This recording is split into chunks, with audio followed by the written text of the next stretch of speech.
I'm Paige Reynolds, and I'll be your host today. When you hear the word diet, many things may pop into your head, like low carb diet, fat free diet, sugar free diet. There's so many. But how about just a simple balanced diet? It's something we were all taught once. However, we might just not remember how many fruits or how many vegetables we should be eating a day. Today, we have Mrs. Kim Edmondson, a certified nutrition and health wellness coach, here to remind us of just how easy and simple and important a healthy, balanced diet is. Kim, can you share a little bit of your background and what it is you do with everyone? Sure. First, I just want to say I'm excited to be on this presentation today, and I'm looking forward to sharing information that I hope will help others embrace a healthy nutrition lifestyle. One, I got certified about a couple years ago in the health and wellness, nutrition, as well as personal training and transformation. So I've been working with individuals to help them adopt a healthier lifestyle by creating awareness and giving them the information and the empowerment to make the choices that are going to help them live a healthier, more full, energetic, and joyful life. So with that, I am ready to go ahead and get started with the presentation. So the focus today is when we talk about the truth of nutrition, I want to focus on a couple of things that, as Paige alluded to, we kind of talk about, but it kind of gets lost in the shuffle with all of the new fads that come along. But how to maintain a balanced diet. And then I'm going to integrate another topic that I emphasize with my clients, and that is having a healthy gut. You may have heard that term before, and you may be wondering what that is, but we'll talk about that later in the presentation. Next slide, please. So some of the nutritional benefits of having a balanced diet and a healthy gut includes the promotion of a long and healthy life. I think we're all striving to live as long as possible. I'm a witness that when you incorporate just balance, my father is about to turn 92 years old, and he's probably one of the healthiest people I know. He has numbers that are better than most in their 20s and 30s, but that's because he has maintained that balance throughout his lifetime. Second, it can help with chronic illnesses, help manage chronic illnesses.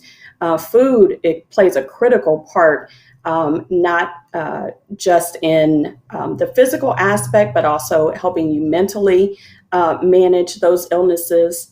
And then lastly, of course, is the healthy weight management. Everyone wants to go straight to the weight, but that shouldn't always be the focus. It's about being holistic, and that's what I want to talk to you about today, how to be holistically healthy from a nutritional standpoint. All right, next slide. All right, so a couple of things I wanted to talk about before we dig into some of the main content. And one is what healthy nutrition is not. It's kind of funny, we were talking earlier that it is not fad diets. And you'll see things that come and go, every year, every couple of months, you hear about a new thing. And you may think you want to jump on that bandwagon, but that may not be right for you. And it may not be sustainable for you. So you want to stay away from fad diets. Also, your healthy nutrition is not just about the food. It is also about your lifestyle, your habits, what you're eating, what you're drinking, and we'll talk more about that as well. But a lot of times we just focus on nutrition only from food, and you can get nutrition multiple ways. And so you want to keep that in mind as you're thinking about how you can be your best self. Thirdly, weight gain and loss. A lot of times we spend a lot of time focusing on the scale, and the scale is not necessarily a good indicator of whether or not you are nutritiously healthy. You can be very underweight and not be healthy, or you could be overweight and still be healthy based on your body size or your body type. So those are other things that you want to consider as well. And lastly, I'll talk about the big one, which we all are guilty of, myself included, and that is counting calories. That's not the total picture of whether or not you are nutritionally healthy. You can have, a 900 or 1,000 calorie diet and it not be filled with the right things that your body needs. And so you want to be cautious about only counting calories. So today I'm going to talk about a more holistic approach, and hopefully there will be some tips and things that I can help you with to help maintain that. Next slide, please. All right, so what is nutrition? And I broke it down into a few different topics, and we could spend hours talking about any one of them.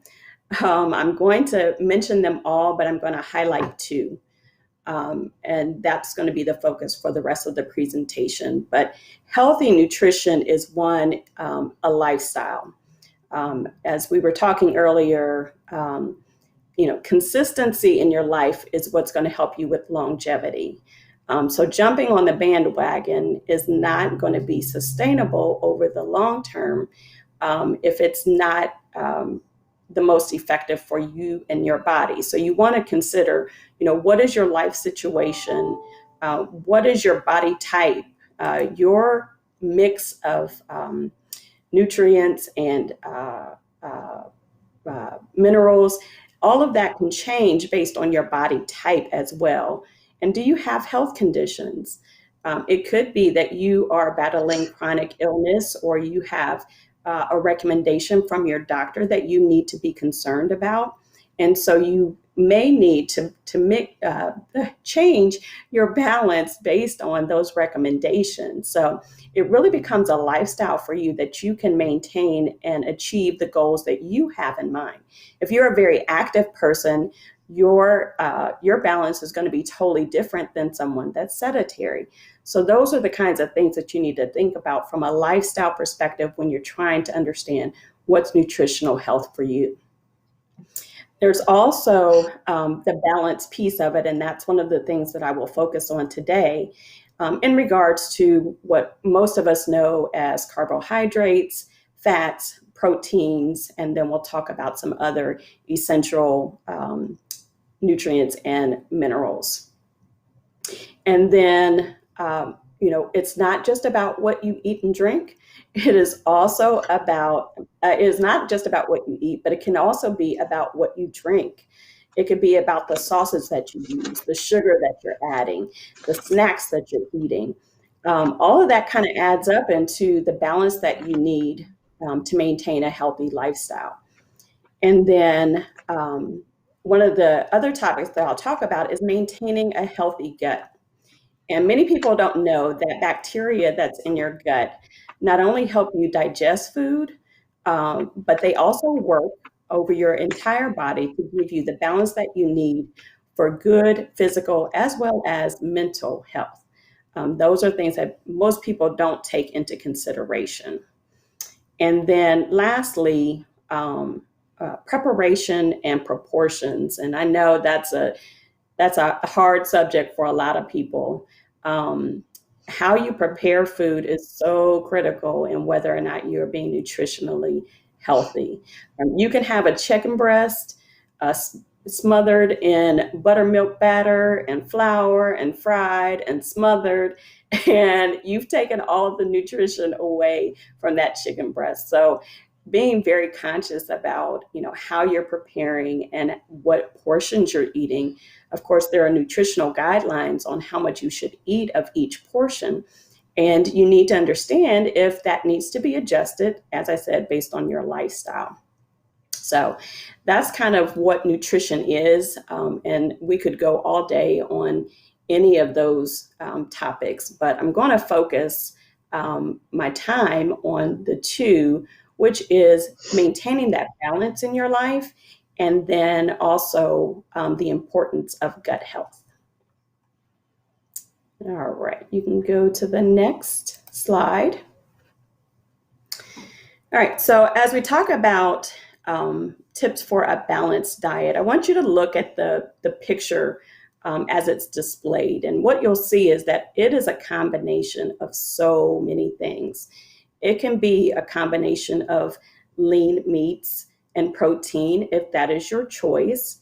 It can be whole grains. Definitely want to include your fruits and vegetables. And those should be the combination of your carbohydrates, your fats, and your proteins. Now, within each of those categories, there are good and bad. When you talk about carbs, you want to focus more on complex carbs and whole grains. So you want to be conscious about, where your carb count is coming from. The same with fats and proteins. As we know, fats, especially in regards to animal fats, are not healthy for us. So going to more plant-based fats is important as well. And the same with our proteins. The more that you can steer towards consuming less animal protein, the better. But I don't want to get into specifics of what those could be because, like I said, it could all depend on your balance. But I wanted to also talk about the essential vitamins and minerals, which we don't hear a whole lot about, but they are important in your diet as well. We'll also talk about hydration and the importance of that. And then I'm going to give you a couple of ways that you can incorporate more healthy eating. And one of them will be the 80-20 eating, but then we'll also talk about a couple others as well. But one approach that I give, when I'm working with people, it's not an all do or die. It really has to be specific to the person. So I take time to really understand, what some of their past experience has been. How can we expand maybe into some new areas that they haven't been before? But the one thing I'd like to share with them is that all food groups can be consumed in moderation. I think sometimes we get into an all or nothing mentality, and that's not necessarily what's going to be effective for you. So take into consideration that all foods can be consumed in moderation, but you have to be able to manage that. The other piece of it is that the source of your food is so essential. One of the things that I stress when I'm working with people is that you want to eat foods as close to the source of how it was created, meaning if it came from the ground and you're going into preparation, you don't want to add a lot to it. You don't want to take those greens and add, bacon fat, and you're doing all these things. You're mixing all of these things. You want to keep it as close to the source of the food that you have as possible, and that means whole foods. That means staying away from things that are processed or that have added refined sugars, refined grains, and high animal fat proteins. You want to keep it as close to the source as possible. That is one of the easiest things that you can do to have a really nutritional health.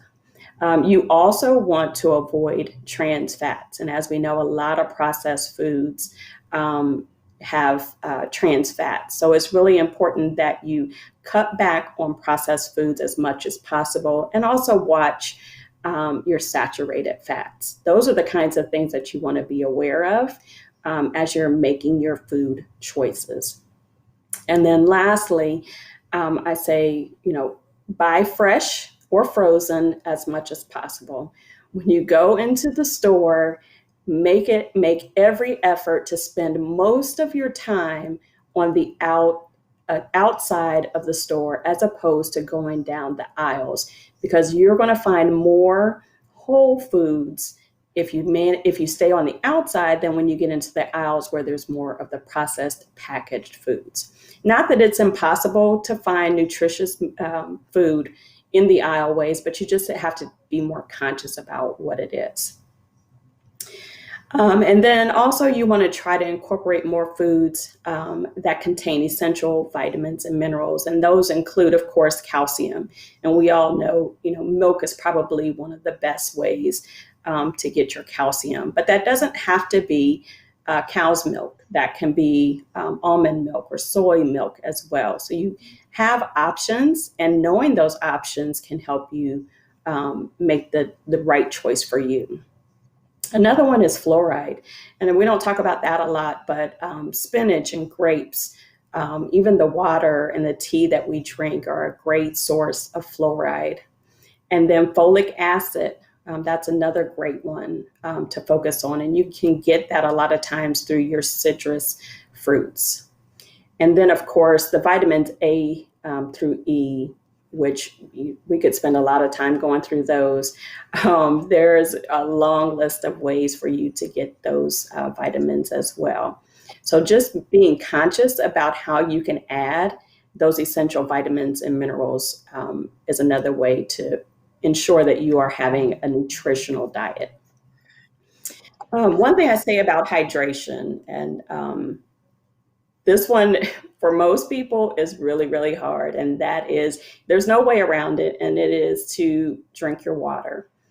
And when you think about how much liquid you consume, most of us will have juice or will have pop, but I really, really recommend that you trade those out for water as much as possible. If that means adding fruit, so that you can enjoy the taste a little more, do that. I myself do that. I add lemon, I add cucumber, strawberry, any type of fruit that I enjoy, or even vegetable that I enjoy, just to add a little flavor to it. But really, it's recommended that you drink up to half your weight in water.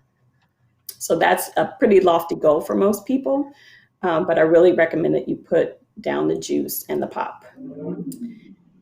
And then I just want to talk about a couple of tips for you on how you can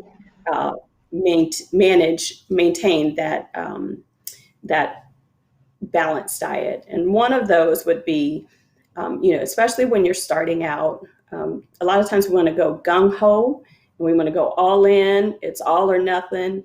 And that may not work for you. That's like going to the gym and saying, I'm going to work out for an hour every day. And guess what? That's not sustainable for you. So there are ways that you can increase your nutrition on a daily basis without going overboard, and just building the consistency, and then incorporating more as you go. And one of those I heard just recently, and it was really a great suggestion. And I actually tried it out on my husband. But it is to at least, if you don't eat a lot of fruit or vegetables, at least commit to adding one fruit and vegetable to your meal every day. And so that may not mean every meal, but that means at least try to get it in, one fruit, one vegetable a day, and try that out for about 5 days and see how that goes for you. And then as you get more comfortable with that, increase it to maybe, once with every meal. And then as you get more comfortable with that, you try that out for a couple of weeks, and you increase your portions until you look up and you've got more, fruits and vegetables than you do meats and carbs. So those kinds of things can help you ease into it instead of trying to jump in, both feet and then getting in above your head. It's just not sustainable for some people. Another way that you can do it is to add color to every meal. So when you look at the plates or the food selection above, you can see there is a rainbow of color when it comes to food. So finding ways to incorporate that color to your meal is going to bring more variety and balance to your meal as well. You cannot go wrong with your fruits and vegetables, your leafy greens.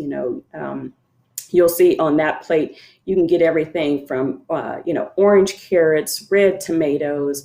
I mean, there are multiple ways to add color to your meal. So try to do that if you're a visual type of individual. So you're thinking less about, how many calories or, what is the content, and more about the color. And you might find that a little bit more enjoyable. And then lastly, as you start to build up, think of it from an 80-20 rule, where you're making 80% of your diet as healthy as you possibly can. And for everybody, that's different, but as healthy as you can throughout the week. And then give yourself some grace and give 20% where you're not quite as strict on either it can be a day or a meal, whatever that may be for you. But give yourself a little grace as you ease into adapting to a more healthy, nutritional lifestyle. All right, next slide.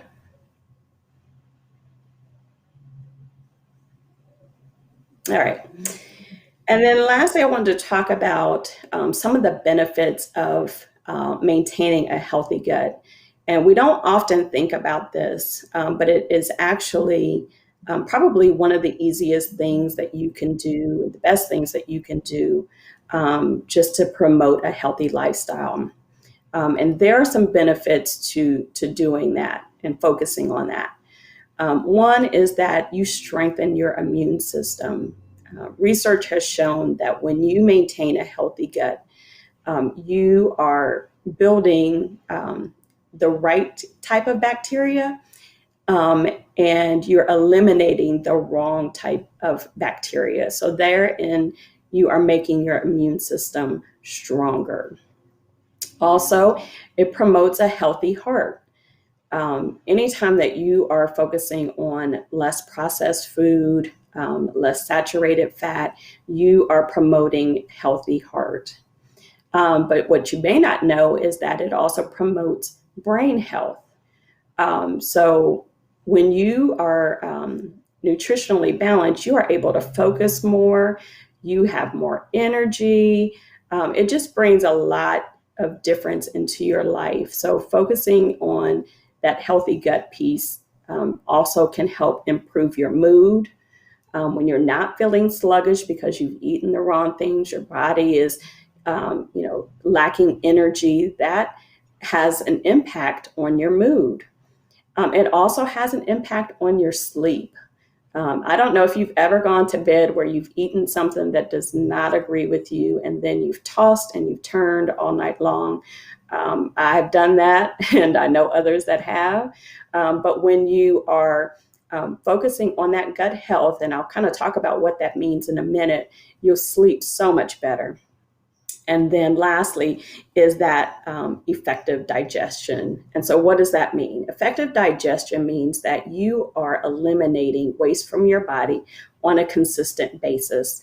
That is your urinary as well as your bowel movements. And those should be consistent. You should not go 3, 4, 5 days without having a bowel movement. That's just not healthy. That's a sign that you don't have a healthy gut. And those types of things are what disrupt, your mental health, because you're just not feeling well. You're feeling sluggish. It affects your mood. It affects, how you're able to focus. And then the urination as well. You want to make sure that you are hydrated enough. And that should be visible when you urinate. It should be that when you do that, it's a very light color, yellow. So it has to be the right balance. It shouldn't be, dark. And if it is, then that's another sign that you're not hydrated enough. So those are a couple of things that you can do. That the couple of reasons why gut health is important. Now, what can you eat to increase your gut health? One is eat more foods that are high in fiber. And those are your legumes, your whole grains, your leafy greens, your berries, your bananas, nuts, Those are the types of things that help promote high fiber and will help you with your eliminations and digestion. This is old school. I've learned from my dad. As I said, he's about to be 92 years old, but I thoroughly agree with him on this. And that is eat more garlic and onions. And it's hard to believe. Most people would not say that that's something that you should do. But I tell you, anytime I even thought about getting sick, the first thing he would say is, let's pull out the garlic, let's add some onion. But not just for that reason, because it is effective in helping with your immune system, but it also adds flavor. It adds so much flavor to the foods that you're eating, so that you're staying away from salt and that sodium piece and just concentrating on adding more flavor. So that is one that I would highly recommend. And that's not in any textbook. That's just, like I said, old school, dad said it, and I believe it. And then lastly, you can eat more fermented foods like sauerkraut, yogurt, tempeh, and miso. Those are things that you can add to your diet to help promote a healthy gut. So, having talked now for quite a while, that is the end of the presentation piece of it, and I welcome any questions that you have now. Yeah, that was great, Kim. I think you brought up a lot of great points, especially the one that we all do is grocery shopping and going to Mhm. buy the food and choosing what we're putting into our bodies. So Yes. I like the comment you made to shop on the outside of the store instead of the inside. However, you're going to shop on the inside here and there. So what are some Mhm. things you should be looking for or at on the label to either stay Yes. away from or to go to? Yep, absolutely. That's a great question. And I really wanted to do, I would love to do a whole thing just on nutrition labels, because there is a lot of valuable information on there. One, you want to pay attention to serving sizes.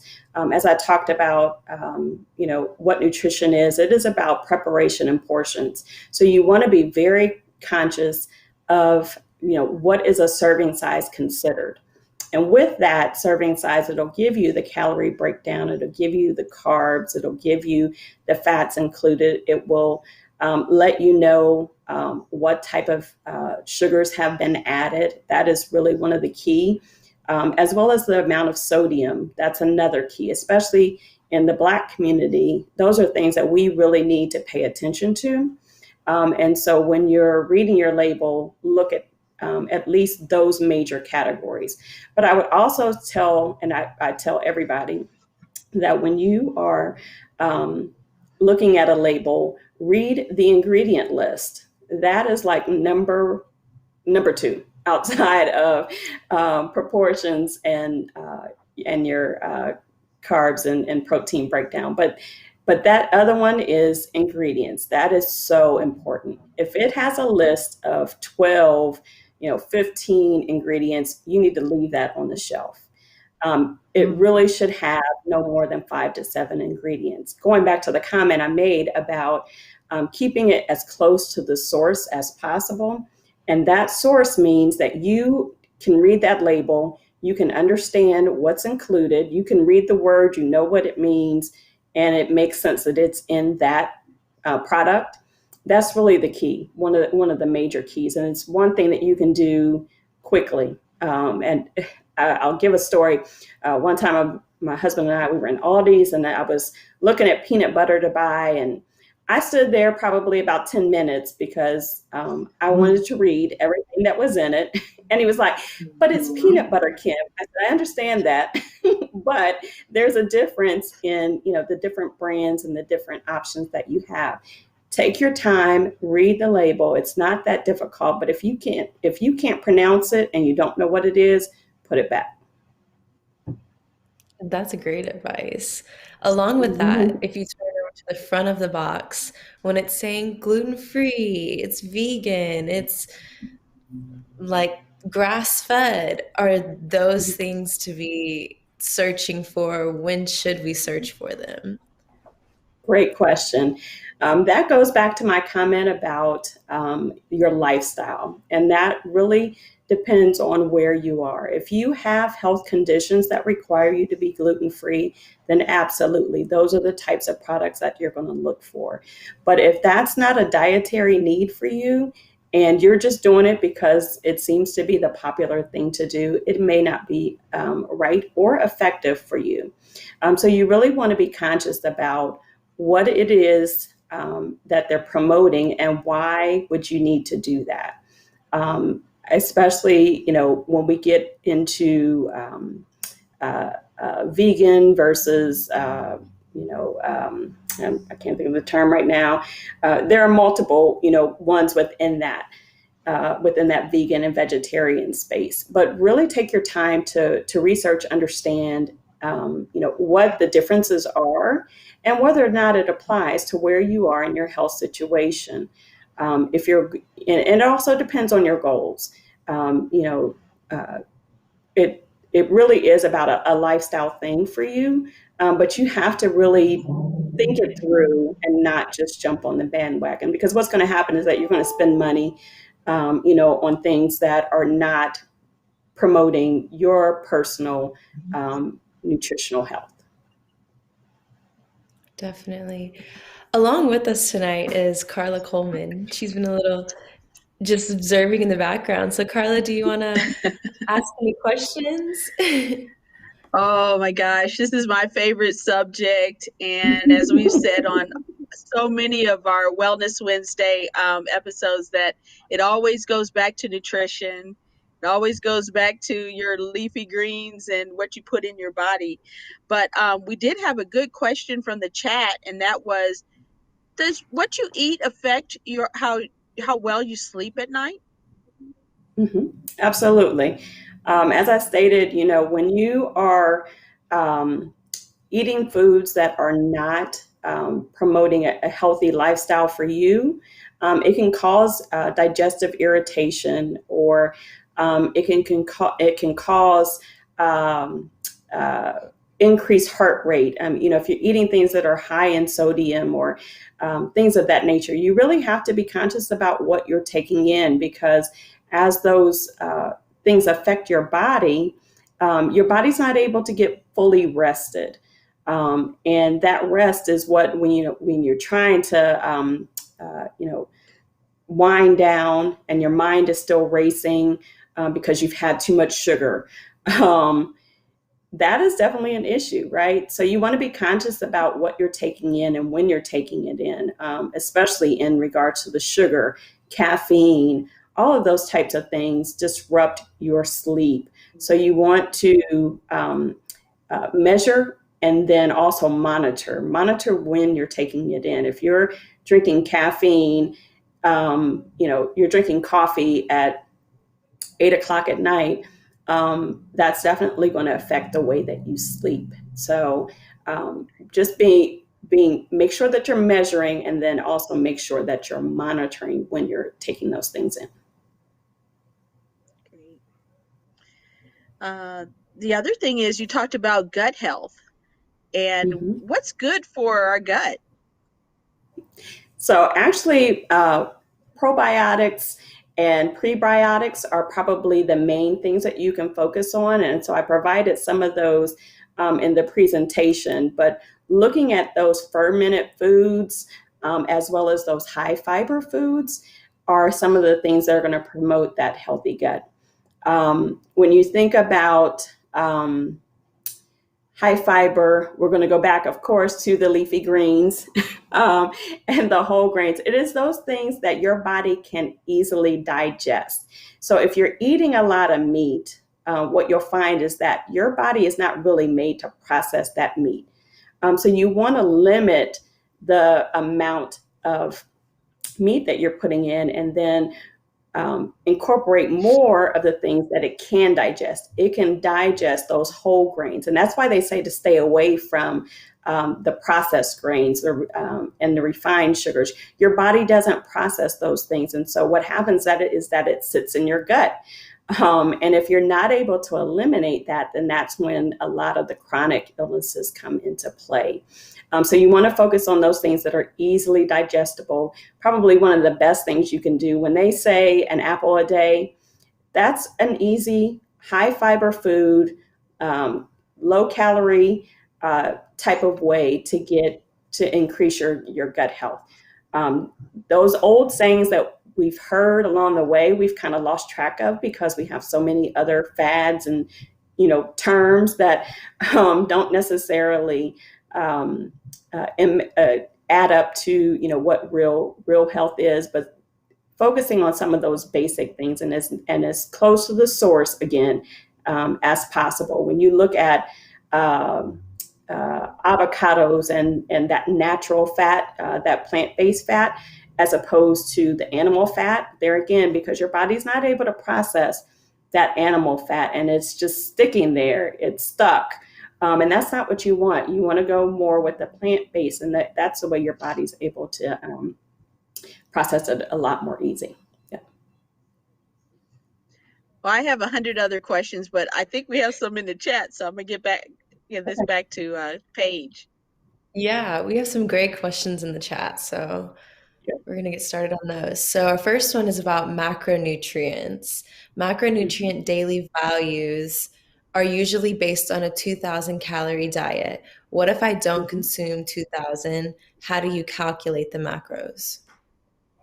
Yep, great question. So you would take a percentage of the 2,000 calorie macronutrients. You would take those as a percentage and then apply it to whatever. If you have a 1,200 or 1,500 calorie diet, you would want to do that as that calculation based on percentage and not necessarily the gram.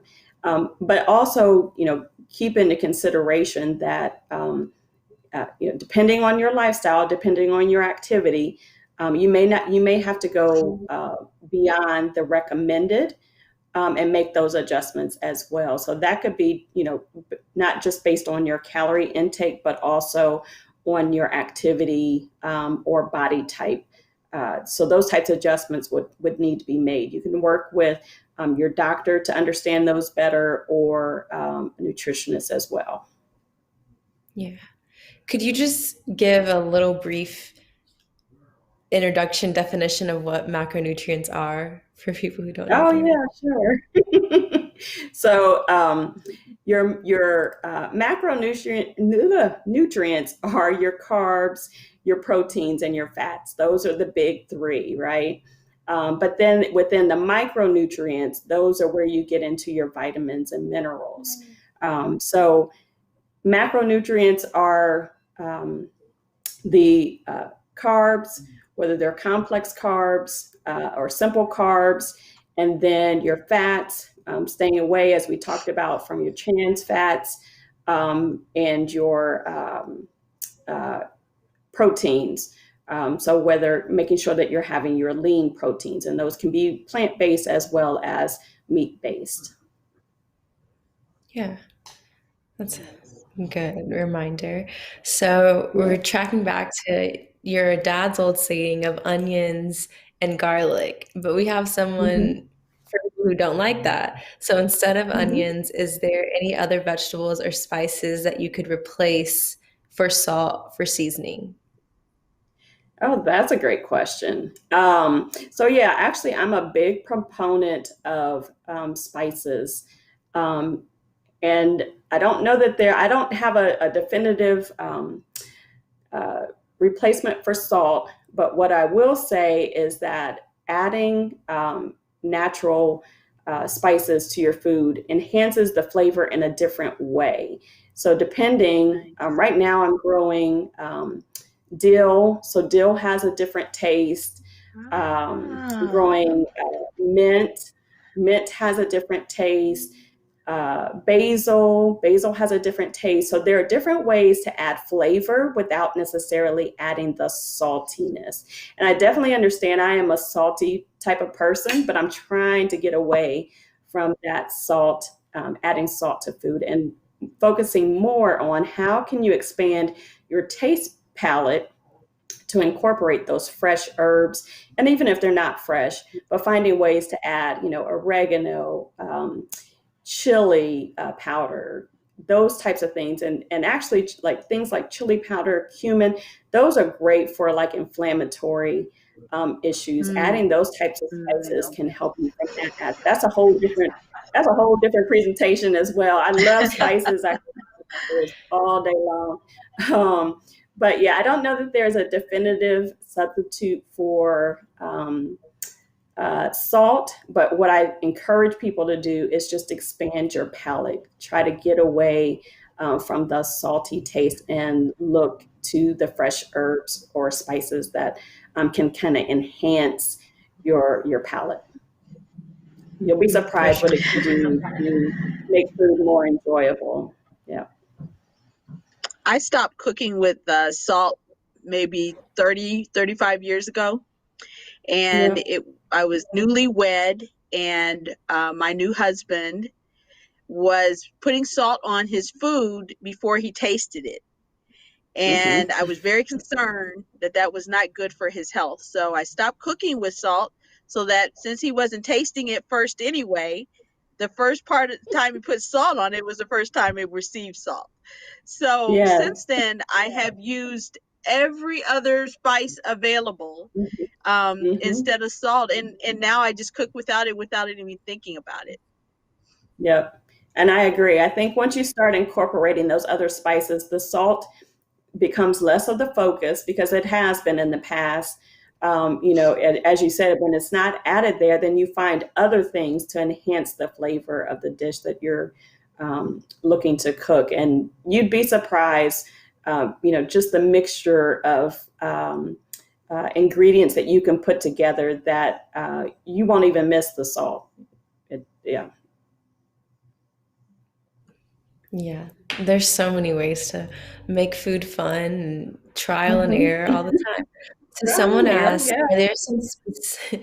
are there some specific healthy foods you would recommend to gain weight? I eat a lot, but I've always had trouble gaining. Hmm. That's a great Lucky you. question. Yeah. I used to be that way. Those days are long gone. I would say, I will say your legumes are a great way. Your lentils, sticking with your beans, although it's still going to provide that high fiber. What you'll find is that there's a lot of protein in that, so it should help build some of that muscle, which you'd be surprised. That's a great way to gain weight without bulking up. Um, uh, I can't think of anything specific, but I definitely recommend going with the legumes. That has been proven to help you add weight as well as help you maintain fullness as well. I was going to say, I tend to notice that eating more leafy greens or beans or anything of that nature, you stay full longer rather Hmm. than eating Yep, things that just go in and straight out of you that you can't digest or anything. exactly. And I So think most people uh,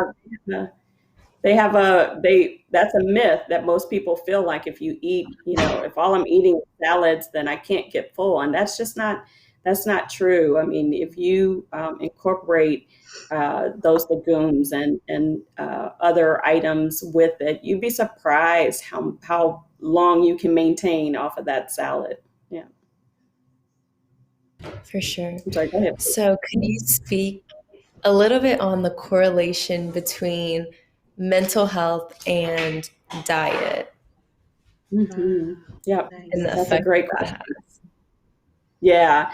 So, the chemicals, as I said, when you are not eliminating, when you are having bad digestion, all of those types of things come from the foods that you eat. So, when you want to, uh, or even if you're having an allergy, I spoke with someone not too long ago. They actually had a food allergy and they didn't realize that it was related to their food. They were having symptoms, but it was actually something that they were eating. So one of the things I tell people to do when you are in that space of, being uncomfortable and not resting well, is to actually journal what you're eating and what you're drinking and when you're taking it in. It goes back to what I said earlier. A lot of times, if you're consuming things later at night that may not have the opportunity to digest prior to going to bed, then that's going to cause you discomfort throughout the night. Or if you drank a lot of water, a couple hours prior to going to bed, then you're disrupting your sleep, because then you've got to get up and you've got to go to the restroom.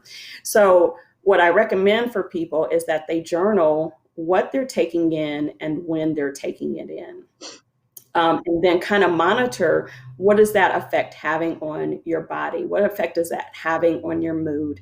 What effect is that having on your sleep? There's not a one size fits all, but what you'll notice is that there's a pattern.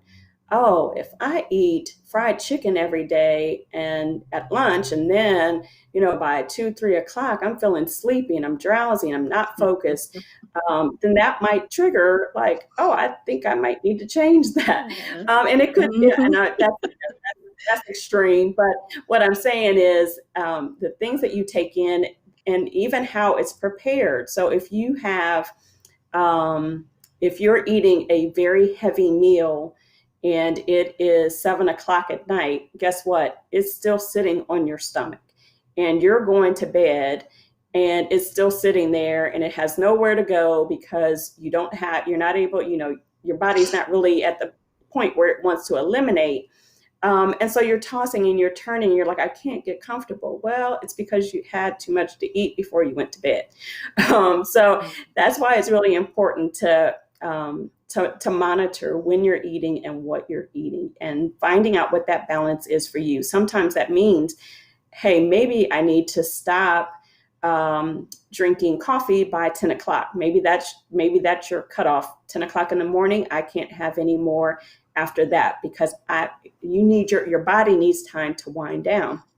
Or maybe it's that I can't eat. I'm trying to think of another example, but just really paying attention to what those triggers are for you is really going to be important. Or if you're eating a certain food that you love, but guess what? It's tearing your stomach up. Every time you eat it, you're having a challenge. It's sending you to the restroom unnecessarily, or it's doing something that's throwing you off balance. Being conscious of that is probably one of the easiest things that you can do. And that just requires, keep a little journal beside your desk or your table, and just write down, this is what I ate, this is what time I ate. Go back at the end of the day and say, how did I feel? What were the areas when I felt, most alert? Or if you don't, another one I use is people that don't eat breakfast, and they haven't eaten since, whatever time, or a day, more than a day. And then they wonder why they can't focus. So that might be a challenge. Your body might be saying, I need something, I need some fuel, I need some energy that's going to keep me focused through the next couple of hours. So just really paying attention. And that may work for some people, but it may not work for you. And that's why I say it's really about your lifestyle and being conscious about what it is that's affecting you. And the easiest way to do that is to journal what you're consuming, when you're consuming, how much you're consuming, and how are you feeling? How does that make you feel? If you eat a meal and you don't feel like you can get up off the couch, that's probably a challenge. That's something that you need to look at to say, it's not providing me energy. Food is energy. That's what it's providing to you. And if you're feeling drained from it and not feeling better after you eat, then that's a clue that you might need to look at it. And it could be that something that you are allergic to and you didn't really even realize you had a food allergy to it. But until you're aware of those types of things, you don't really think about it. You just think, I've got to put something in my stomach now, and this is what's here. This might be a good time to ask that question I wanted to ask you, and that was, your views on intermittent fasting. Yep. And that is a great question. So Carla and I were talking prior to the broadcast about intermittent fasting, and that is where you assign a cutoff time for you in the evening, and then you normally go anywhere from 12 to 16 hours before you have your first meal. And as I stated, I believe that if that works for you, then continue to do it. The couple of things that I've seen when people try that is that, okay, I don't eat until noon. I've got to eat until 6.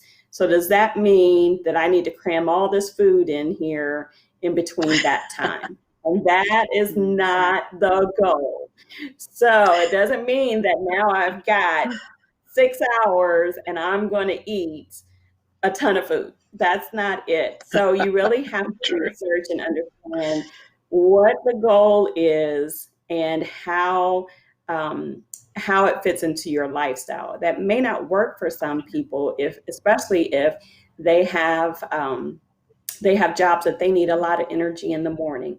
Well, guess what? You may not be able to do that if you haven't fed your body. The food is your energy. So if you've got a very physical job, that may not be something that's going to work for you. So it really comes back to that whole lifestyle piece. What are your habits? What is your what are your health concerns? I mean, it may be that you are not receiving enough. Your body, may not be receiving enough. And then also, to your point, what are your goals? What are you trying to accomplish when you do those types of things? So that's what I recommend to people, is not just say, oh, well, Carla's doing it, so I think that's what I need to do.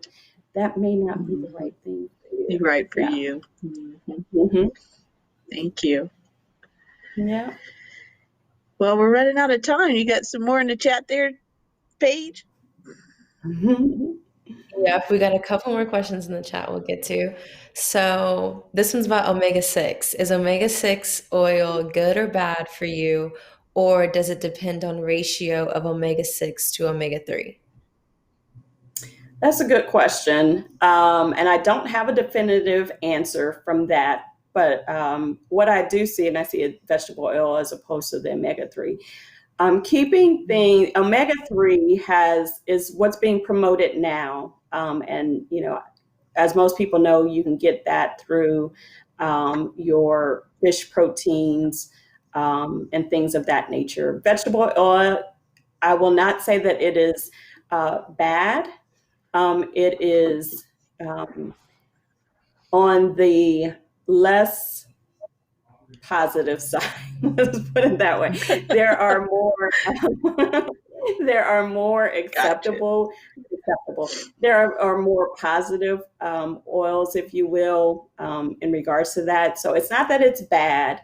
I actually saw it on a chart not too long ago, where there's a circle, and in that circle, for the most part, avocado oil and those types of oils, the omega-6 oils, those types of oils were more towards the center. And towards the outer ring was the vegetable oil and some of those canola oil and some of those that we're more familiar with. But so I won't say that it's bad, and everything can be done in moderation. It goes back to one of the first points that I made in regards to balance. Most things can be consumed in moderation, but when you talk about the things that you are eating, especially on a daily or even weekly basis, you want to make those your healthier options. It's okay if every now and then, you cook something in a vegetable oil, but you don't want to make that your regular. You want to use your healthier fats as much as possible. Good. Yeah, that's great advice. So are there any specific books, magazines, or other sources you would recommend to learn and keep up with latest food or health information? Yeah. So specifically, there was a book recommendation not too long ago. It depends on what your goals are. Let me preface it with that. It really depends on what your goals are and what you're interested in. But there was a plant-based book, and I'm losing the name of it right now, that was introduced to me about a month or so ago. That was really good if you want to get into plant-based eating, which is the new thing that most people are following. There again, I say, learn more about it before you jump into it, and definitely books and reading are one of them. And I cannot think of the name of the book right now, so I do apologize. But of course, if you follow, women's health, you can't go wrong there. They have a lot of nutritional information in there. That was one question I wasn't anticipating. Resources, I should have thought of that. Great question. I will have to think about that. Now, give me another question and let me think on that. Yeah, no problem. We can always go and add it later.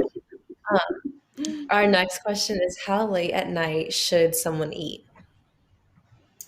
So it becomes that really is an individual basis. So you've heard many times that you shouldn't eat after 8 o'clock.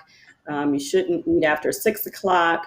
But I say it depends. One, it depends on what you're eating. Sometimes, depending on the nature of your last meal, you may need to have a snack to hold you over at night. And I don't discourage that, as long as it's within the balance of your nutritional meal.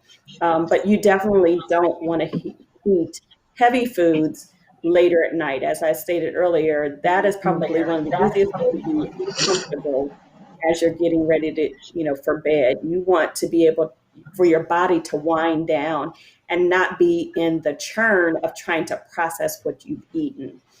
So if you do decide to eat after 8 o'clock, you want to make it something light and, of course, healthy. But prior to that, I don't give a definitive, you shouldn't eat after 7 o'clock mandate. It just depends. It depends on, what you've eaten throughout the day, where you are, and then how soon before you go to bed. I would recommend that you don't eat a couple of hours prior to going to bed. So whatever that time is for you, I would at least consider a couple of hours prior to going to bed, and definitely nothing heavy. For sure. I think that's a great point. Calories, they don't know what time it is, but your body Right. knows the Your schedule that body you're knows. on. Yes. Exactly. And So, it's still churning. Even when you think it's not, your body is still churning. And one of the things about sleep is that your body is still burning calories. So you want to give your body enough time to rest. And that means from activity, that means from digestion. I mean, it's the whole nine. So you've got to give your body that ample time for rest and recovery. And if it's still trying to digest what you had at 10 o'clock, guess what? You're not going to get a whole lot of sleep. Mm-hmm. Mm-hmm. Sure. definitely. Carla, do you have any last minute questions? No, I think this has been great. I mean, I really did like what you said about what we drink, because that's always been an issue, even with family members and even with myself. We have our favorite sodas, we have our favorite juices, and we drink a lot of it. And it's a lot of sugar, a lot of A lot of sugar. sugar. So, I have come to the point where now I drink water, tea, and a little bit of coffee in the morning. And it was tough the first few months. It was really tough, but now I'm in that habit. But hydration is everything. How much water do you think we need each day? I would recommend, if you can, strive to drink up to half of your body weight in water. And I know that's Oh, wow. extremely difficult for most people, but at least At least 64 ounces, at least, should be your goal. Okay. But staying hydrated Wonderful. is probably one of the easiest ways to feel energized. And the reason why is because that process of elimination is what is freeing up your body. You are Mm, pouring out toxins that are slowing you down, that are churning your organs. Um, Eliminating that out as much as possible is really the key. That goes, you know, mhm, both with your urination as well as your bowel movements. You're trying to get rid of those things that your body is struggling to process. If it's not mhm. feeding your muscles and your cells and giving you energy, you don't need it. And so that's what you have to think about. Gotcha. You know, is this feeding my body? Is this really helping my body function at its optimal performance? It's not about size, Mhm. it's about optimal performance. If you are sluggish, if you're tired, if you're cranky, if you're irritable, if you're on a roller coaster ride of moods, you might want to look at what you're eating, because your food is either feeding or it's fighting. So think of Mm, it that way. Is mm. it feeding or is it fighting? And if you're fighting with a bunch of stuff, then you're probably not eating the right kinds of things. You just need to go back, reevaluate it, and keep a journal. Keep a 5-day journal. That's an easy thing to do. And notice what changes the food is bringing to you. It's an individual basis, and I work with people to understand that. But we kind of want that blanket. Well, if it worked for Carla, it's going to work for me. Or if it works for Paige, Yeah. it's going to work for me. And that may not be the case. You really have to be self-aware and make the adjustments that are right for you. I Nice. couldn't agree Nice. more. I'm gonna sneak one more That's all I question have. in. Yeah, I'm gonna sneak one more in before we wrap up tonight's talk. Would you recommend any foods to help memory? Someone suffers from a lapse in short-term memory from a stroke. Would you list a few examples? That is a great question, and I have to look that one up. I don't have that one on the top of my list of things, but yeah, actually, turmeric, which is a spice, but it's Mhm. still Yeah. something that you Yeah. can add to your food. Your Mhm. berries, broccoli, going back to that those green vegetables do a lot for you. Um, the the fatty fish, as we were talking about the omega-3, that good fat, that will help Mhm. as well. Um, yeah, that's a short list, but those are some of the things that you can do. Spices, there Nice. again, spices can do a lot for your brain and your memory. It's not just about flavor. It can also help with some of those body functions as well. Yeah, Very good. that's some great advice. Nice. So do you have any way for people with additional questions or concerns or who want to get their nutrition right? How do they get in contact with you? Yeah, sure. So I have a personal website called Divine Joy Transformations, divinejoytransformations.com. They can uh, reach me there. You can send me a note through there. There's my phone number is also on there as well. If you would like to have a free consultation, I can just kind of understand where you are and maybe what you're trying to accomplish, and offer some advice that way. And then if you follow me on Facebook, I'm always talking about just tips and tricks and things along the way. It's sporadic. I'm trying to get um, more structured with it, but just trying to help people live a more healthy and joyful lifestyle. Nice. That's great. We'll be Nice. sure to add your website and name of your page on this page Great. so everyone can All find that. right. So, Carla, do you have any last minute comments? No, I'm No, I good. just, Very yeah, exciting. yeah, Thank you so much. yeah. This was great Thank Thank you information, as you. too. always. You guys are great hosts. I definitely appreciate you all. Thanks everybody for the questions. Hopefully I can come back with some resources at some point. That's the one that I did not get, but it's a great topic. There are so many different ways that you can go from a health and nutrition standpoint, but I definitely appreciate the time that you guys spent today. For sure. Thank you so much for joining us and sharing your knowledge with us. Thank you, everyone, for joining.